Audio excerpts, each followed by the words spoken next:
कल places of worship act को लेकर के सुप्रीम कोर्ट में सुनवाई होनी थी।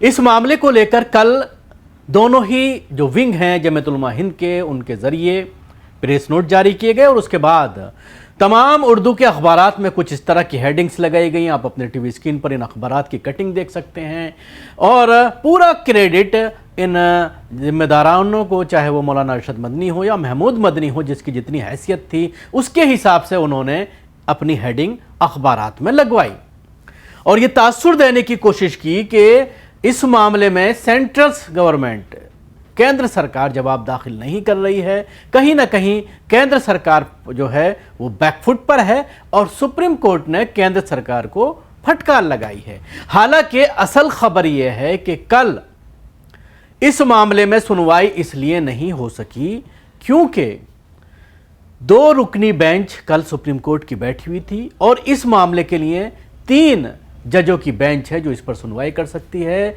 इसलिए इस मामले को अप्रैल तक के लिए, अप्रैल के पहले हफ्ते तक के लिए टाल दिया गया। चीफ जस्टिस ने इस मामले की सुनवाई अप्रैल में करने की बात कही और जब तक यह कहा गया कि केंद्र सरकार भी अपना जवाब दाखिल कर दे। लेकिन पूरा सोशल मीडिया के साथ साथ उर्दू मीडिया में ये पूरी तरह से चलाया गया कि मौलाना अरशद मदनी और महमूद मदनी को एक बड़ी कामयाबी मिली है, जमीयत उलमा हिंद को एक बड़ी कामयाबी मिली है और कहीं ना कहीं इस पर जो है अब स्टे आगे बढ़ गया। हालांकि डेट के साथ साथ जो स्टे लगाया गया था, सर्वे पर स्टे लगाया गया था या किसी और नए ऑर्डर को लेकर के स्टे लगाया गया था, वो ऑटोमेटिकली बढ़ गया है अप्रैल के फर्स्ट वीक तक के लिए।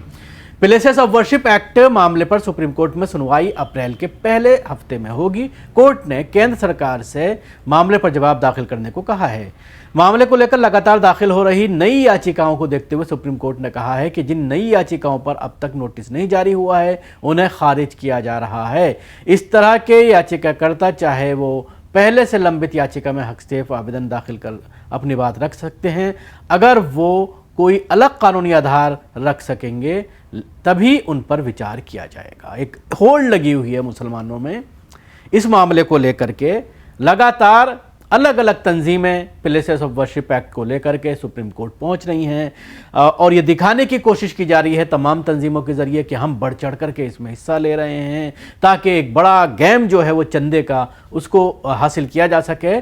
और अभी 2 दिन पहले ही जो लोकसभा सांसद हैं इकरा हसन, उन्होंने भी एक याचिका सुप्रीम कोर्ट में इसको लेकर के डाली थी। इससे पहले मुंबई की एक तंजीम है, उसने इसको लेकर के याचिका डाली। दोनों ही जमात इस्लामी के विंग ऑलरेडी इस पूरे मामले पर याचिका डाल चुके हैं और उसके अलावा और भी कई लोग हैं जो लगातार इसमें याचिका डाल रहे हैं और अपने आप को पार्टी बनाने की कोशिश कर रहे हैं। लेकिन जितनी भी नई याचिकाएं थी उनको खारिज कर दिया गया और ये कहा है कोई नया कानूनी पहलू या तो लाया जाए या फिर इसी में अपने आप को आप मर्ज कर लीजिए। चीफ जस्टिस संजीव खन्ना ने सुबह ही कह दिया था कि आज मामले पर सुनवाई नहीं होगी। उन्होंने कहा था कि ये 3 जजों की बेंच का मामला है जबकि वो आज 2 जजों की बेंच में बैठे हैं।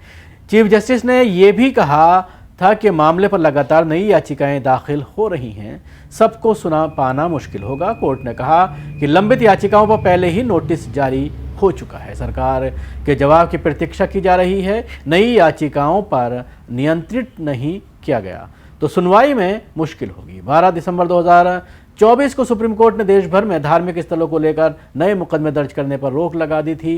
कोर्ट ने कहा था कि जो मुकदमे लंबित हैं उनमें सुनवाई जारी रह सकती है लेकिन निचली अदालत कोई भी प्रभावी या अंतिम आदेश न दें। निचली अदालतें फिलहाल सर्वे का भी आदेश न दें। सुप्रीम कोर्ट ने यह आदेश 1991 के प्लेसेस ऑफ वर्शिप एक्ट के पक्ष और विपक्ष में दाखिल याचिकाओं पर सुनवाई करते हुए दिया था। Chief justice Sanjeev Khanna, justice PV Sanjay Kumar और जस्टिस KV विश्वनाथन की बेंच ने केंद्र सरकार से 4 सप्ताह में लंबित याचिकाओं पर जवाब दाखिल करने को कहा था। कोर्ट ने कहा था कि याचिकाकर्ता भी उसके बाद 4 सप्ताह में जवाब दाखिल करें। सुनवाई के दौरान कोर्ट ने इस बात को नोटिस किया था कि 4 साल से लंबित मामलों पर अभी तक केंद्र सरकार ने जवाब दाखिल नहीं किया है। कोर्ट ने कहा था कि केंद्र और याचिकाकर्ताओं के जवाब को देखने के बाद ही आगे सुनवाई करेगा। 1991 का प्लेसेस ऑफ वर्शिप एक्ट कहता है कि देश के हर धार्मिक स्थल की जो स्थिति 15 अगस्त 1947 को थी उसे बदला नहीं जा सकता। इस कानून को चुनौती देते हुए कई याचिकाएं सुप्रीम कोर्ट में दाखिल हुई हैं। इन याचिकाओं में कहा गया है कि ये कानून हिंदू, जैन, सिख और बौद्ध समुदाय को अपना अधिकार मांगने से वंचित करता है। किसी भी मसले को कोर्ट तक लेकर आना हर नागरिक का संवैधानिक अधिकार है। प्लेसेस ऑफ वर्शिप एक्ट का समर्थन करते हुए सुन्नी मुस्लिम उलेमाओं ने भी 2020 में ही याचिका दाखिल कर दी थी। जमीयत का कहना था कि अयोध्या विवाद के अलावा बाकी मामलों में प्लेसेस ऑफ वर्शिप एक्ट का पालन हो, ये सुप्रीम कोर्ट ने ही कहा था। इसलिए अब इस कानून को चुनौती देने वाली याचिकाओं पर सुनवाई नहीं होनी चाहिए। जमीयत के अलावा all India Muslim personal law board, Congress, Asaduddin Owaisi, RJD सांसद मनोज झा, एनसीपी नेता जितेंद्र आव्हाड, सीपीएम नेता प्रकाश करात समेत कई लोगों ने याचिकाएं दाखिल कर मांग की है कि प्लेसेस ऑफ वर्शिप एक्ट को चुनौती देने वाली सभी याचिकाओं को सुप्रीम कोर्ट खारिज कर दे। उन्होंने कहा है कि ये कानून भारत के धर्मनिरपेक्ष ढांचे के मुताबिक है।